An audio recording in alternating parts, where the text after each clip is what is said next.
네, 여러분 안녕하십니까? BTV 주간종합뉴스입니다. 자치구의 수장이죠. 민선 8기 신임 구청장들이 취임하고 지역 행정을 시작한 지 한 달 됐습니다. 네, 그 사이 지역 주민과 만나면서 이 자치구 살림을 어떻게 하면 잘 꾸릴 것인가 고민하기 시작했을 텐데요. 네, 저희 BTV 뉴스에서 민선 8기 신임 구청장을 만나 지역 이슈에 대한 앞으로의 추진 방향 등을 짚어봤습니다. 네, 이와 관련한 소식 먼저 전해드립니다. 네, 먼저 서울 강서구 소식입니다. 이 마곡 열병합 발전소 논란이 다시 불거지는 모양새입니다. 이 새로운 구청장과 지역 정치인들이 잇따라 반대 입장을 나타내고 있습니다. 서울에너지공사는 내년에는 착공한다는 목표인데 이 계획대로 진행될 수 있을지는 미지수입니다. 네, 첫 소식 김대우 기자가 보도합니다. 마곡 열병합 발전소 논란은 지난 2019년부터 본격적으로 불거졌습니다. 지역 주민들은 수차례 대규모 집회를 열며 강하게 반대했습니다. 물론 찬성하는 목소리도 있었습니다. 필요한 만큼 꼭 지어야 한다는 논리가 정치권을 중심으로 나왔습니다. 지으면 절대 안 된다는 논리와 맞붙었고 이 같은 논란은 지금까지 이어오고 있습니다. 이에 대해 김태우 서울 강서구청장은 반대 입장을 다시 한번 내비쳤습니다. BTV 프로그램에 출연해 기본적으로 마곡 열병합 발전소를 반대한다고 밝혔습니다. 그러면서 민관이 함께하는 TF를 만들고 주민들과 더 상의해 합리적인 방안을 모색하겠다고 했습니다. 김 구청장은 지난 지방선거 당시에도 마곡 열병합 발전소 반대를 외쳤었고 취임식에서도 혐오와 위험시설로부터 안전한 강서구를 만들겠다고 강조했습니다. 주거가 밀집된 곳에 꼭 만들어야 되겠냐. 거기는 마곡과도 접해 있고 인근 방화동, 가양동과도 접해 있습니다. 그리고 피해보는 아파트 주민들이 있어요. 그래서 이것을 조금 더 배려해주고 소통을 하는 노력이 필요했는데 그 노력이 부족한 것이 지금 어찌 보면 한으로 남아 있는 거예요. 그래서 비대위가 어떨 때는 좀 강성으로 비추기도 했는데 왜냐하면은 말을 들어주지 않으니까 강성이 된 거예요. 그래서 이런 부분을 제가 조금 더 소통을 하고 의견을 더 많이 수렴해서 최선의 방안을 만들어 주겠다가 아니고 함께 만들어 가겠다. 제가 그런 말씀을 드립니다. 이 같은 반대 목소리는 지역 정치권에서도 최근 제기됐습니다. 서울시의회와 강서구의회에서 일부 의원들이 반대 입장을 분명히 했습니다. 저 또한 강서에 들어오는 것은 반대하는 입장입니다. 이미 공사도 부지도 다 선정되고 공사도 진행 예정이지만 저는 끝까지 반대를 할 거고 계속 공사에 대해 집중적으로 한번 잘 살펴보도록 하겠습니다. 네. LNG 열병합 발전소가 주민들이 건강을 위협하는 유해 시설이라는 것을 잊어서는 안 됩니다. 강서구에 유독 많은 환경 오염시설은 더 이상 생겨서는 안 되고 막아야 됩니다. 서울에너지공사는 당초 지난해 착공해 내년에 완공하는 목표로 마곡 열병합 발전소 건립을 추진해 왔습니다. 현재는 내년에 착공하는 걸로 계획을 바꾼 상태입니다. BTV 뉴스 김대우입니다. 네, 이어서 노원구 소식입니다. 서울시가 노원구 중계본동 백사마을의 재개발 사업의 임대주택 건설 계획을 재검토하면서 분양주택 조성 시기도 계속 늦어지고 있다는 소식을 전해드린 바 있습니다. 지난 4년 이 백사마을 재개발 사업에 공을 들여왔던 오승록 노원구청장은 BTV 대담 프로그램에 출연해 서울시가 하루빨리 결단을 내려야 한다고 강조했습니다. 관련 내용 서주원 기자가 정리했습니다. 지난 10년간 전국 최초의 주거지 보전 사업이 추진돼 온 노원구 백사마을 재개발 사업. 일반 분양주택 1,900여 세대와 더불어 임대주택 484세대를 기존의 마을 지형과 집터, 계단길 등을 살려 저층으로 짓는 게 핵심이었습니다. 그런데 지난 4월 말 서울시는 행정안전부에 이 계획에 대한 타당성 조사를 신청했습니다. 공사비만 1,700억 원 수준이 예상되는데 사업 자체가 생산적 재정 운영인지를 물은 겁니다. 이거는 투심 대상이기 때문에 받아야 된다라고 말씀을 하시는 거죠. 그리고 받으면 90% 부적격으로 나올 것이다라고까지는 들었습니다.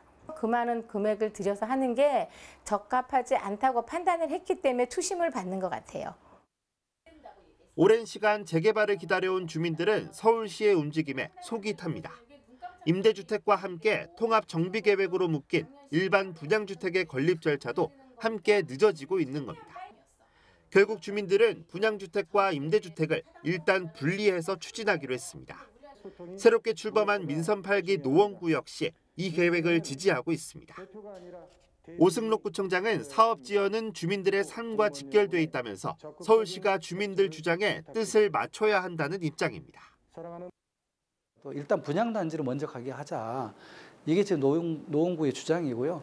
저는 그거를 서울시에서 받아야만 된다고 생각을 하거든요. 왜냐하면 너무너무 지쳐 있습니다, 주민들이. 그리고 지금 주거 환경이 너무나 열악해져 있기 때문에 뭐 1, 2년 더 있다가 한다? 주민들이 아마 용납이 안 될 겁니다. 그래서 행정에 따라 좌지우지됐던 백사마을 재개발 사업.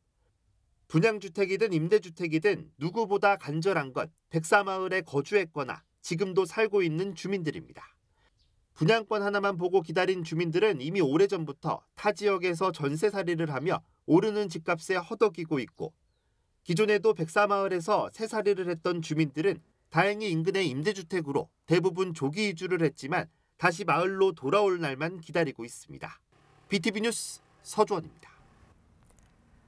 네, 김경호 광진구청장은 BTV 대담 프로그램에 출연해서 이 구민이 변화를 체감할 수 있도록 속도감 있게 도시계획 재정비 사업들을 진행해 갈 것이라고 밝혔습니다. 관련 내용 김진중 기자가 취재했습니다. 지난 22일 광진구 의회에서는 59억 원 규모의 추경 예산안이 부결됐습니다. 이 중 7억 원의 예산은 광진구 도시계획 재편을 위한 2040 광진플랜 용역비로 편성돼 있었습니다. 선거 당시 공약은 물론 취임사를 통해서도 광진구의 도시계획 재편을 강조했던 김경호 광진구청장. 추경 예산안이 통과되지 못한 데 대한 아쉬움을 전하면서도 보통 1년 6개월여의 시간이 소요되는 용역 기간 동안 역세권 고밀 개발이나 군자역 종상향, 중공역의 고밀 개발 등의 계획은 기본 구상대로 재정비를 이끌어 갈 것이라고 밝혔습니다. 병행하면서 할 수 있는 것들은 하고 지구 단위 계획을 재정비 할 것들은 또 하고 뭐 이런 식으로 해서 우리 국민들이 좀 변화가 일어나고 있구나, 또 변화를 확실하게 준비하고 있구나, 이렇게 체감하실 수 있도록 최대한 효과적으로 일을 하려고 그렇게 생각하고 있습니다.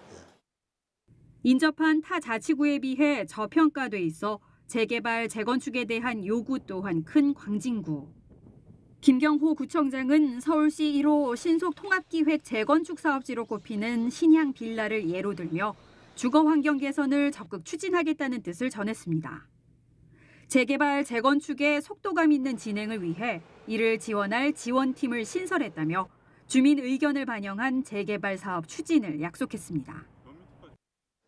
처음부터 끝까지 원스톱으로 지원하는 팀을 2개를 만들었고요.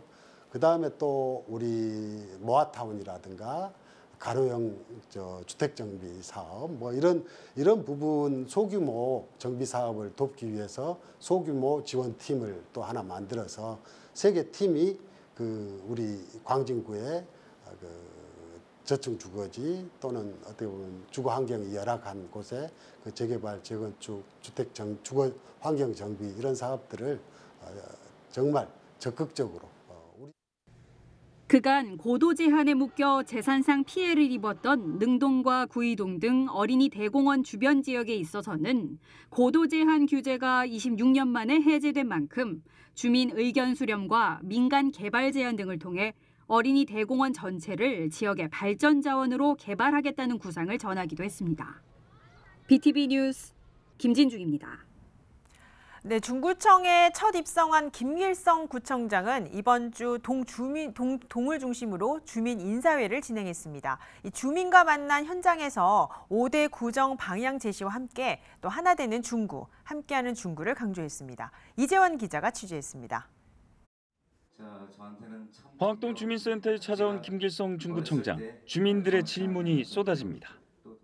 선생님께서 우리 신중앙시장과 서울중앙시장 상권 개선과 발전 방향에 대해 생각하고 계신 계획 또는 대안이 있으면 말씀해 주셨으면 감사하겠습니다. 서울시와 중앙정부에서 좀 도와야 됩니다.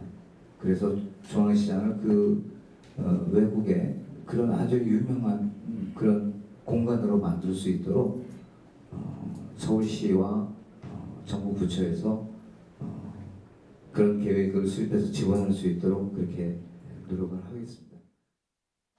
이외에도 중앙시장 지하 상가와 신당역을 잇는 지하보도 설치, 중앙시장 악취 해결과 오토바이 단속 등에 대한 주민들의 질문이 이어졌습니다. 김길성 구청장은 주민 인사회를 통해 향후 5개 구정 방향에 대해 설명했습니다. 첫 번째는 숲과 도시, 사람, 건물이 어우러지는 중구를 만든다는 목표입니다. 대표적인 사례로 세운상가 일대를 지상은 공원화하고 건물은 초고층으로 지어 주거, 문화, 상업 공간을 확보한다는 계획을 들었습니다. 무엇보다도 주민이 주인이 되는 하나 되는 중구를 강조했습니다. 그래서 제가 만든 슬로건이 하나 되는 중구입니다. 하나가 되어 뭘 할 수 있습니다. 여러 가지 얘기가 나와서는 그냥 논란만 하고 이루어지는 건 없습니다. 그래서 하나 되는 중구, 또 하나 되는 중구가 여러분들이 함께 해주셔야 일을 할 수 있습니다.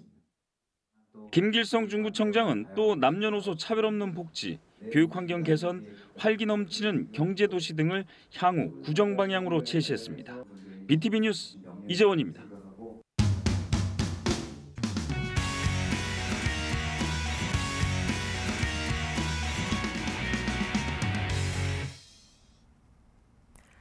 네, 9대 기초의회가 시작한 지도 한 달째인데 여전히 잡음이 이어지는 곳이 있습니다. 네, 중구의회는 의장단 선거 후폭풍으로 몸살을 앓고 있는데요. 더불어민주당과 현 의장은 법적 절차에 따라 이 선거가 진행됐다며 문제가 없다는 입장이고 국민의힘 의원들은 의장단 선거 원천 무효를 주장하고 있습니다. 이재원 기자가 취재했습니다. 지난 11일 밤 더불어민주당 의원들이 기습적으로 투표를 주도하면서 4일째 파행이던 의장단 선거가 마무리됐습니다. 중구의회 의석은 국민의힘이 5석, 더불어민주당이 4석입니다. 더불어민주당 의원들과 길기영 의원만이 투표에 참여했습니다. 결국 중구의회 의장에는 국민의힘 길기영 의원, 부의장에는 더불어민주당 윤판호 의원이 선출됐습니다. 다음 날 상임위원장 선출과 상임위 배분이 있었지만 결과적으로 원구성은 되지 않았습니다. 우리 원구성에 대해서 원활하지 못한 부분에 대해서는 어떤 죄송스럽게 생각을 합니다. 특히 우리 중구민들이라든가 또 의회를 바라보는 모든 분들한테 또 송구스럽게 짝이 없어요. 그래서 이유가 어떻게 됐든 간에 일단 의회는 민주적인 절차를 따라서 원구성이 되었고 지금 그만큼 이제 시간의 여유를 같이 이렇게 갖고자 이렇게 했습니다. 국민의힘 의원들이 행정보건위와 운영위원장 자리를 거부했기 때문입니다. 자신들은 참여하지 않은 상태에서 민주당과 길기영 의원이 과반 의석으로 결정했기 때문에 받아들일 수 없다는 입장입니다. 지난 의장단 선거도 자신들과 협의 없이 진행됐다며 원천 무효라는 주장입니다. 이렇게 의장석을 전공하고 정상적인 하는 방법으로 거기서 동영상을 보셨지만은 막 의장석을 에워싸고 손들고 그렇게 그런 행위를 했습니다. 그래서 거기서부터 불법이다. 거기서부터 불법이기 때문에 그 이후에 모든 거는 불법으로 저희는 간주한 겁니다. 그래서 인정할 수가 없다. 그렇게 지금 얘기를 하고 있는 거죠. 중구의회는 조만간 상임위 구성을 위한 임시회를 열 예정입니다. 하지만 양측이 의장단 선거에 대한 입장차가 워낙 커 당분간 원구성은 쉽지 않을 전망입니다. 원구성이 늦어질 경우 향후 중구의회 의정 활동도 제약을 받아 결국 주민들만 피해를 입는다는 지적을 피하기 어려워 보입니다. BTV 뉴스 이재원입니다. 네, 개원부터 파행을 거듭한 종로구의회는 결국 의장과 부의장, 각 상임위원장을 국민의힘에서 선출했습니다. 그런데 이 과정에서 한 초선 의원이 본회의장에서 언급한 발언을 두고 윤리위원회 징계 요구서가 제출됐는데요. 막말이라며 의원직 자질 논란으로까지 불거졌습니다. 네, 관련 내용 직접 취재했습니다. 불구하고 투표 진행 중에 본회의장에 하는 것도 있을 수 없는 일로 저는 알고 있는데 그렇게 들어오셔서 중단하셨고. 근데 난입이란 의원이 본회의장에 들어오는데 난입이라고 표현하면 그게 말이 맞는 겁니까? 본회의 중에 투표 중이었습니다. 투표 중에 그렇게 들어와서 투표 중인 회의를 중단시키는 것은 있을 수 없는 것으로 저는 알고 있어서 말씀드렸습니다. 다시 확인하겠습니다. 이라는 표현이 불쾌하셨는지 모르겠지만 저희는 하던 투표를 중단했어야 했습니다. 지난 18일 저녁 7시를 넘어 열린 종로구의회 본회의장. 종로구 평창 부암동 지역 출신인 국민의힘 김하영 의원이 의사진행 발언에서 민주당 의원들을 향해 난입이란 단어를 언급해 회의장은 또 한 번 아수라장이 됐습니다. 의원이 본회의장을 들어오는데 난입이라니 그게 무슨 말이야? 의원님들 계속 하잖아요. 계속 발언 중이잖아요. 아니 난입이란 말을 계속 하잖아요. 한 번 하고 지나가면 되는데. 의원님도 우리가 발언할 때 뭐라고 그랬습니까? 결국 민주당 의원 5명 전원 본회의장을 나갔고 부의장과 상임위원장 선거는 자정을 넘은 9일 0시 반 국민의힘 단독으로 진행됐습니다. 그런데 김하영 의원 발언을 두고 민주당 의원들이 윤리위원회에 징계 요구서를 제출했습니다. 의원의 품위 유지도 없이 동료 의원에게 모욕적 발언을 했다는 이유에서입니다. 이는 지방자치법 제95조 다른 사람의 모욕을 금지하는 조항을 위반했고 이에 따라 징계를 요구할 수 있다는 규정에 근거한 조치입니다.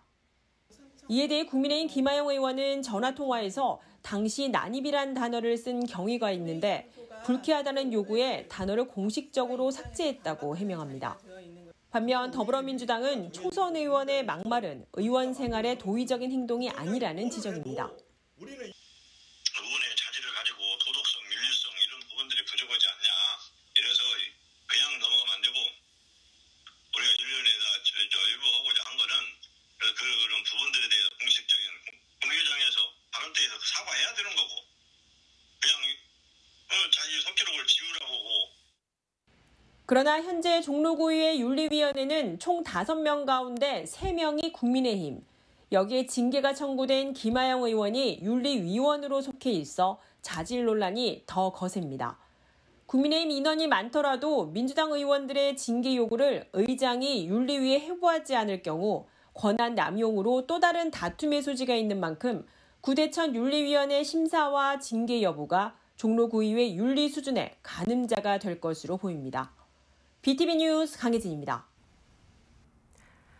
네, 다음 소식입니다. 네, 지난 1932년 일제강점기에 갈라진 창경궁과 종묘가 90년 만에 다시 연결됐습니다. 서울시가 지난 2011년 창경궁 종묘 연결 역사복원 사업을 추진한 지 12년 만인데요. 복원된 녹지와 궁궐 담장은 시민에게 개방됩니다. 김진중 기자가 보도합니다. 1932년 일제가 종묘 관통도로, 현재의 율곡로를 개설하면서 갈라졌던 창경궁과 종묘가 90년 만에 연결 복원됐습니다. 지난 2011년 서울시가 역사 복원 사업을 추진한 지 12년 만입니다. 시는 창경궁과 종묘를 단절시켰던 율곡로를 지하화하고 그 위에는 8,000제곱미터의 녹지를 만들어 끊어졌던 녹지축을 이었습니다. 일제가 허문 창경궁과 종묘 사이 궁궐 담장은 공사 중 발굴된 담장 석재의 30% 이상을 재사용해 복원했고 임금이 창경궁에서 종묘로 갈 때 이용했던 북신문도, 승정원 일기 등 고문헌을 참고해 복원했습니다. 복원된 궁궐 담장을 따라 도남문부터 원남동 사거리까지는 340m의 궁궐 담장길도 새로 생겼습니다. 보행 약자의 편의를 위해 원남동 사거리에는 산책로로 연결되는 엘리베이터도 설치됐습니다. 복원된 담장 녹지와 새로 조성한 궁궐 담장길은 22일부터 시민에게 개방합니다. 다만 당분간 궁궐 담장길에서 종묘와 창경궁으로의 출입은 불가능합니다. 서울시는 시민들의 자유로운 출입을 위해 진출입 체계 등에 대해 문화재청과 협의 중이라고 밝혔습니다. BTV 뉴스 김진중입니다. 네, 부천 대장과 서울 홍대 입구를 잇는 대장 홍대선 건설 사업이 현재 어떻게 진행되고 있는지 궁금한 분들 많으실 겁니다. 최근 관련된 공청회가 열리기도 했는데요. 강서구가 지역구인 한정혜 국회의원을 통해 현재까지 추진 상황과 또 착공 시기 등을 짚어봤습니다. 김대우 기자입니다.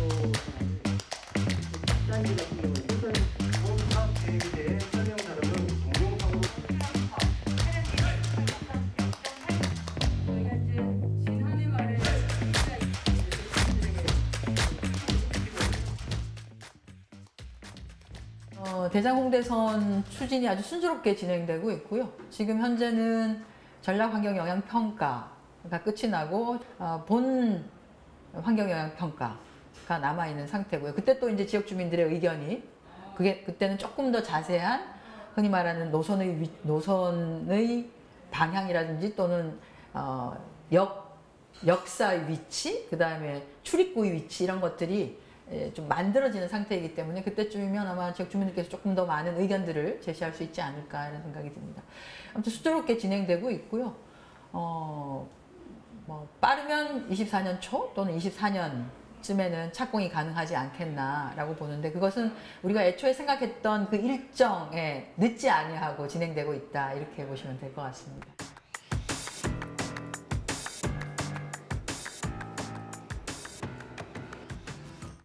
그러니까 우선 협상자로 대상은 사업자와 국토부의 협상이 원활하게 잘 된다고 하면 그러면 23년 말쯤에 착공도 가능하다고 보는 것이고요. 그런데 이제 국토부로 봐서는 그런 희망적인 협상보다는 대개 협상이라고 하는 게 좀 지리할 가능성이 있기 때문에 잘 진행이 안 될 가능성이 있고 하기 때문에 그럴 경우로 본다면 협상의 시한이 지금까지 봤던 여러 가지 사례들을 봤을 때의 들어가는 기간 이런 걸 보면 23년에는 완료가 안 될 가능성이 있다. 그렇다면 24년 한 중반 정도가 가능하지 않겠냐 이렇게 보는 시각도 있는 것 같습니다.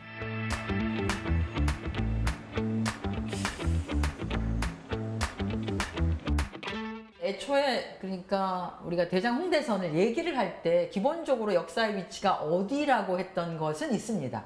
누구나가 다 알고 있죠. 서울시가 기본 설계를 서울시 차원에서 해서 국토부에 이제 올렸을 때 나왔던 그 부분이 있고요. 그것이 민간에서 재검토를 들어가면서 보완을 조금 하긴 했을 텐데 제가 알기로는 기본적으로 그 주어졌던 처음의 노선이나 또는 지하철 역사라고 할까요? 출입구라고 할까요? 그 부분에서 크게 달라진 것은 없다라고 하는 것으로는 알고 있거든요. 다만 여러 이제 지역 주민들의 의견들이 오고 있기 때문에 그 과정에서 시장성이 더 있다든지 더 많은 분들이 이용할 수 있다든지 하는 것이 증명이 된다면 추가적인 출입구를 만든다든지 하는 부분들은 충분하게 검토를 해볼 수 있지 않나 생각합니다.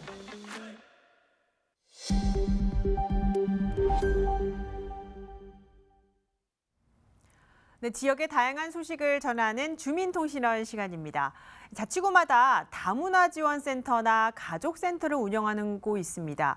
그중에서 가족센터가 취약위기 가정을 대상으로 가족 역량 강화 지원 사업을 펼치고 있습니다. 이 사업은 사례관리 사업 가운데 하나인데 취약위기 가정과 학습, 또 정서, 심리 등을 지원하는 인력 파견 서비스를 올해 펼치고 있습니다. 현재 이 종로구 가족센터에서 지원 인력 파견 서비스를 위한 양성 교육을 진행하고 있는데요. 이 주민통신원이 직접 현장을 취재했습니다. 네, 종로구를 담당하는 김정민 통신원을 화상으로 연결해서 자세한 내용 들어보겠습니다. 네, 김정민 통신원 나와 계신가요? 네, 안녕하세요. 종로구 주민통신원 김정민입니다. 반갑습니다. 네, 반갑습니다. 먼저 이 가족 역량 강화 지원 사업이라는 명칭이 좀 생소한데 이 사업이 구체적으로 어떤 사업인지 간단히 소개부터 좀 해주시죠.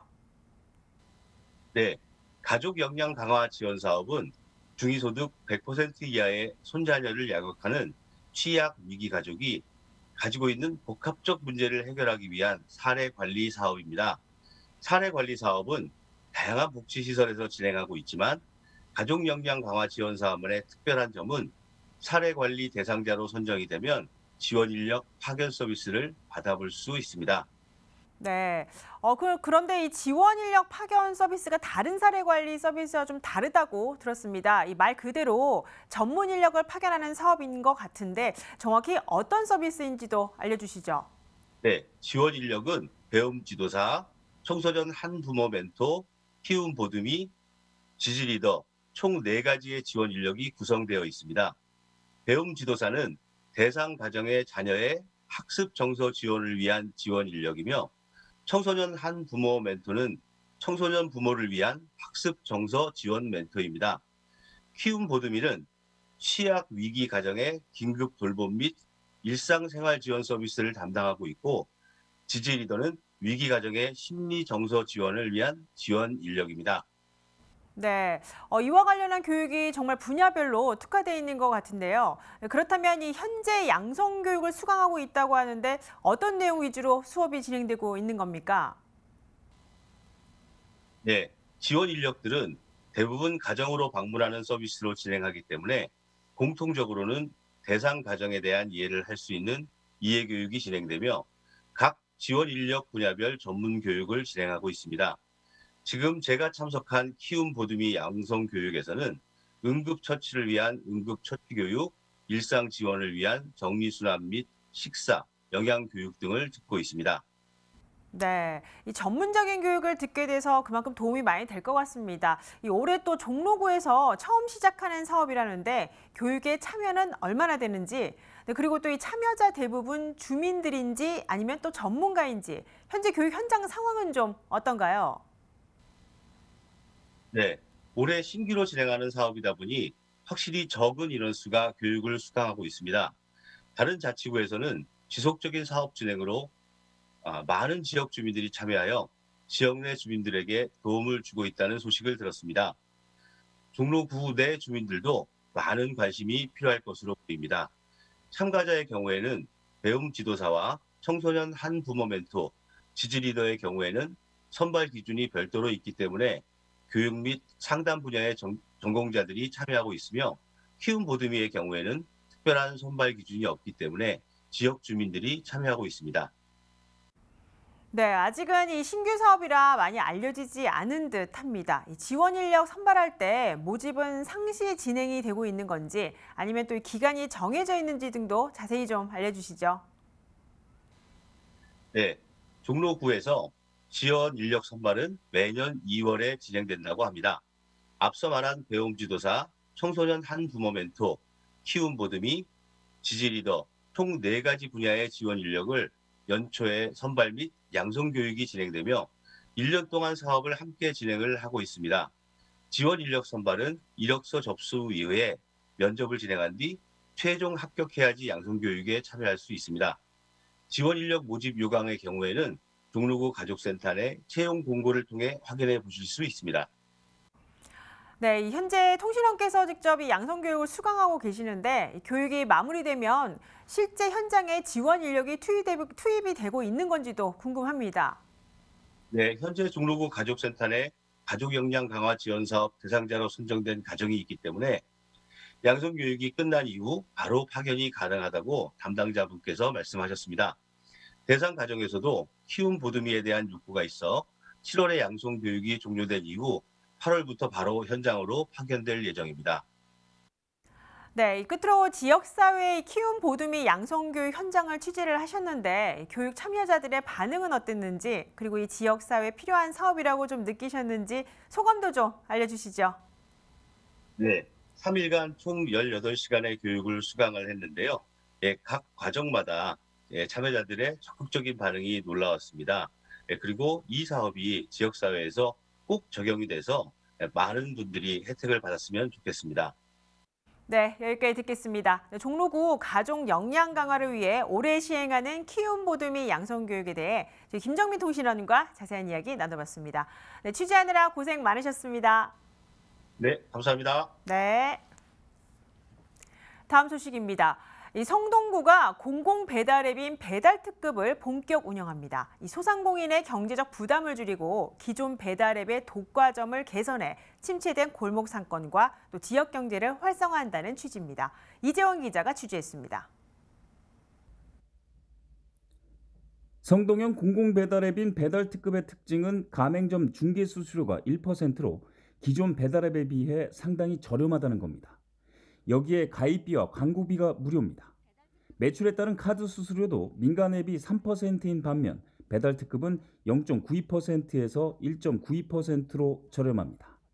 기존 배달앱 시장은 몇몇 대형업체의 독과점으로 소상공인들이 경제적 부담을 느끼는 것이 현실입니다. 최근 코로나가 다시 대유행을 시작하고 역대급 물가 상승 등으로 소상공인들의 부담을 줄여주자는 것이 취지입니다. 코로나19로 인해서 이제 소상공인들이 어렵지 않습니까? 그래서 이제 그에 따라서 저희가 그 저렴한 수수료로 배달앱을 이용할 수 있도록 해서 이번에 공공 배달앱을 시행하게 된 겁니다. 추진하게 됐습니다. 성동구는 특급 배달을 운영하면서 소비자 유인책으로 다양한 홍보 행사를 준비 중입니다. 우선 신규 가입 회원이 12,000원 이상 결제할 경우 5,000원 할인 쿠폰을 지급합니다. 또 8월 31일까지는 23,000원 이상 결제하면 5,000원 할인 쿠폰이 제공돼 총 2번의 쿠폰이 증정됩니다. 7월에서 8월 동안에는 2,500원 상당의 배달비 쿠폰이 매일 충전됩니다. 이외에도 10% 할인된 가격으로 구매 가능한 성동 지역사랑 상품권을 사용할 수 있는 등 다양한 행사가 이어집니다. BTV 뉴스 이재원입니다. 네, 여름방학을 맞아 종로 아이들극장에서 유치원과 초등학생들을 위한 다양한 문화예술 교육이 진행되고 있습니다. 뮤지컬 공연 관람부터 메타버스를 제작해 배우는 프로그램 등을 선보이고 있는데요. 방학 동안 아이들에게 신선한 체험 교육이 될 전망입니다. 현장에 직접 다녀왔습니다. 모두 씹을 수 있는 맛과 틀리 디라라라랄라 디라라라랄라 드라큘라 옷을 입은 치과 의사. 아프지 않게 치아를 치료하고 마음도 치료해줍니다. 치과를 무서워하는 어린 아이들에게 용기와 상상력을 심어주는 드랄라라 치과 뮤지컬입니다. 여름방학 기간인 8월까지 종로 아이들극장이 대관한 유쾌한 공연입니다. 유치원 아이들과 초등학교 저학년 아이들이 치과나 이런 데서 두려움을 없애주고 구강 관리의 중요성을 알려주는 드랄라라 치과라는 공연이 진행되고 있는데요. 이 방학 끝나고 나서 후까지 8월 28일까지 진행되고 있습니다. 예술 교육 프로그램도 방학 특강으로 마련됐습니다. 초등학교 5, 6학년을 대상으로 메타버스 기술을 접목한 온라인 플랫폼에 학생들이 직접 공연 무대를 제작하고 연출하는 무대예술 교육입니다. 코로나 확산으로 주춤했던 세계 유명 어린이 공연도 9월에 다시 선보일 전망입니다. 올해는 이스라엘 수교 60주년을 기념해 키우피우 오브제극 축제를 주제로 3편의 공연이 아이들 극장 무대에 오릅니다. 좋은 작품 3작품을 저희가 초청을 해서 키우피우 오브제극 축제라는 걸 준비하고 있습니다. 이 공연은 9월 29일부터 10월 23일까지 한 달 동안 진행되는데요. 국내 작품 1작품, 이스라엘에서 날아온 3작품이 같이 공연될 예정입니다.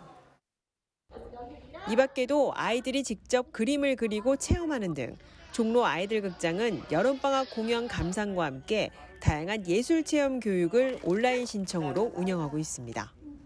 BTV 뉴스 강혜진입니다. 네, 앞서 보신 대로 이 종로구에는 아이들극장 운영이 특화 사업으로 운영되고 있습니다. 네, 유치원생부터 초등학생까지 여름방학을 맞아 다양한 문화 공연과 또 체험 프로그램이 진행되고 있는데요. 코로나19 확산 후 주춤했던 아이들 공연이 모처럼 활기를 찾아 다행입니다. 네, 그럼 여기서 이 종로 아이들극장에서 기획한 국내외 공연은 무엇인지 좀 더 깊이 있는 이야기 들어보도록 하겠습니다. 네, 종로 아이들극장 김숙희 예술감독을 스튜디오에 모셨습니다. 안녕하세요. 예, 안녕하세요. 초대해 주셔서 감사합니다. 네, 반갑습니다. 네. 정말 오랜만에 뵙는 것 네, 같은데요. 네. 네. 제가 이렇게 취재를 해보니까 종로 아이들극장 개관한 지 좀 기간이 꽤 된 것 같습니다. 네. 얼마나 됐죠? 저희가 2016년 4월에 했으니까 내년이 7주년이 돼요. 7주년. 네. 이 시설이 아무래도 아이들이 특화된 공간으로 구성된 것 같은데 네. 시청자분들께 좀 소개를 해주시죠. 네, 저희 극장에 와보시면 알지만요. 다른 극장에는 아이들이 공연을 볼 때 이 좌석이 힘들어서 방석을 줘요. 근데 우리는 아이들은 그냥 앉고요. 네. 어른한테 방석을 줘요. 아, 어른에게? 네, 네. 네, 네. 그래서 그 좌석도 아이들 그 키높이에 맞춰서 돼 있고 보셨지만 저희 로비 같은데 이렇게 쾌적하고 이렇게 모든 게 다 갖춰져 있는 극장은 아마 전국에서 저희 극장뿐일 거예요. 그 사이에 꽤 많은 공연들이 아마 이 무대에 올랐을 것 같습니다. 네. 우리 정말 아이들이 만든 수준 공연. 얼마 정도 무대에 올랐는지 기억하십니까? 네, 저희가 계산해 보니까 180작품을 했더라고요. 네. 그래서 1년에 한 30작품이 네. 올라갔던 걸로 기록이 돼 있어요. 1년에 30작품 네, 정도. 네, 네. 그 사이에 공공극장으로서 이 아이들 극장은 굉장히 또 정서에 맞춘 공연을 선보이기 위해서 노력을 많이 하셨는데 어떠세요? 이렇게 해보시니까 그 역할을 다 했다고 생각을 하시는지. 아직 다 하진 못했죠. 다 하진 못했는데 그래도 일반 극장이나 극단들이 할 수 없는 그런 주제를 다뤄보려고 열심히 노력하고 있습니다. 네. 그동안에 아이들 극장 개관 후에 제가 기억하기로는 이 대학로 일대에서 정말 세계 거리 축제했던 기억이 납니다. 아마 그때는 굉장히 대대적으로 이 대학로 주변 전체가 우리 아이들의 축제 기간이었던 것 같아요. 올해도 이 사업이 계속 연장이 되는지 그리고 이 축제를 기획하신 또 의도가 있으실 것 같아요. 네.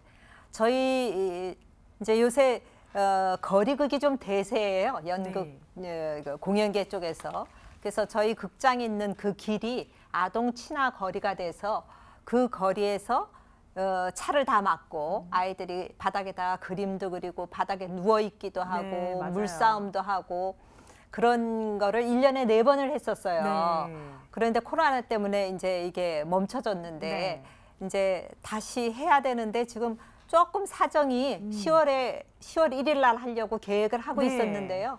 지금 이 코로나 상황도 그렇고 여러 가지 뭐 변화들이 좀 있어가지고 지금 아직 결정을 잘 못하고 있어요. 아, 그래요? 네, 얼마 안 남았는데 올해도 꼭 그 공연을 봤으면 하는 바람이 있습니다. 네. 실제 이 아이들을 위한 공연을 단순히 무대가 때 다 오르지는 않을 것 같고 전문가 심사를 거치는 걸로 알고 있거든요. 어떤 기준에서 선정해서 무대에 아이들 공연이 올라가는지요? 네, 저희 극장이 한 3분의 1 정도는 대관 공연을 하고 있고요. 3분의 1이 저희가 기획 공연을 하고 있고요.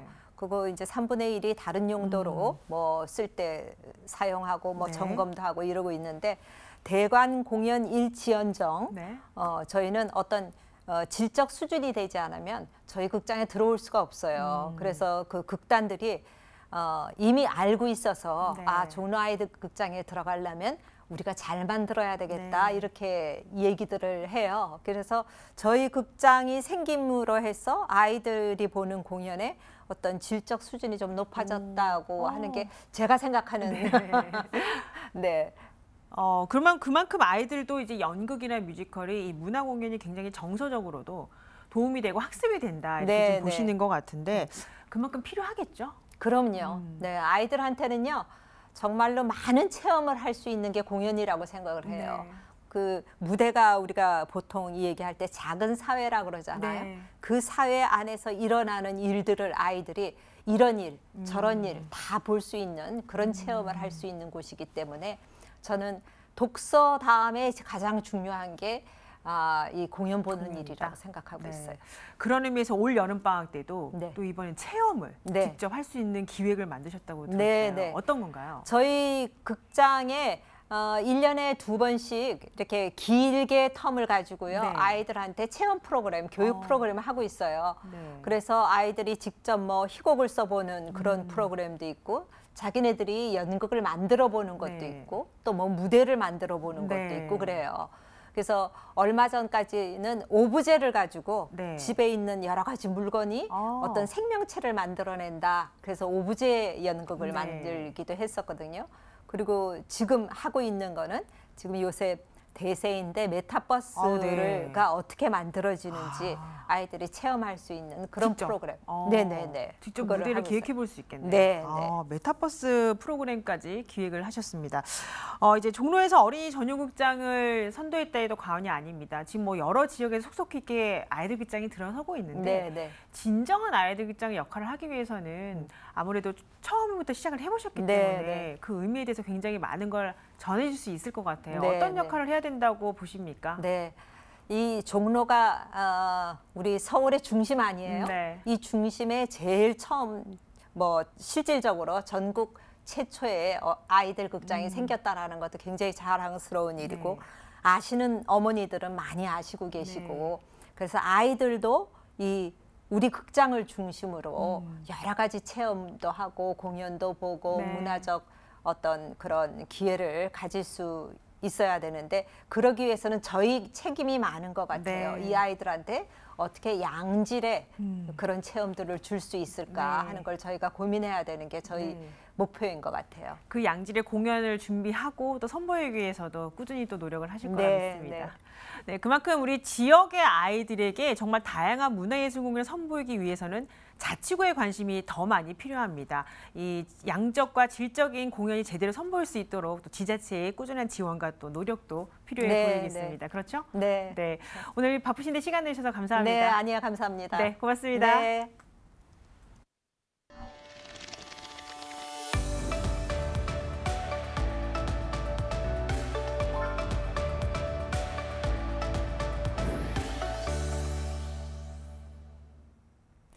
네, 일상의 쉼표가 필요한 시간, 아름다운 문화예술 소식을 전해드리는 이주의 원픽입니다. 네, 미술관에서의 담론의 생산, 조건이자 과정으로서의 제작에 주목해 창작의 방식과 또 새로운 제작의 가능성을 제안하는 전시가 열리고 있습니다. 서울시립미술관의 전시 소식을 소개해드립니다.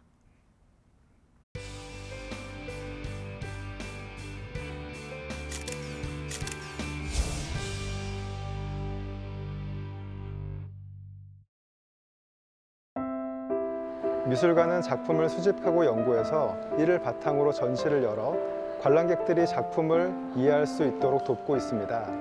그리드 아일랜드는 이러한 미술관의 역할 이전에 작품을 제작하는 방법 그리고 그러한 과정에 주목하는 전시입니다. 코로나 팬데믹 이후 삶의 전 영역에서 기술적으로 많은 변화가 있었습니다. 이번 전시는 인터넷을 활용한 새로운 작품 창작의 방식을 제안하고자 했습니다. 총 13팀이 참여한 이번 전시에서는 팬데믹 상황에서 한국과 일본에 살고 있는 두 작가 김익현과 현우민이 협업한 밀항, 스마트폰을 포함한 수많은 전자 폐기물에 여정을 포착한 이은희 작가의 머신 돈다이, 그리고 동양의 산수화를 텐트 형태로 재구성한 민성홍 작가의 드리프트 비정형 등 이러한 작품들을 주목해서 관람하시기를 제안드립니다.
네, 폭염과 함께 본격적인 여름휴가철입니다. 여름방학을 맞이한 자녀들과 모처럼 여름휴가 즐길 계획에 들뜬 마음일 텐데요.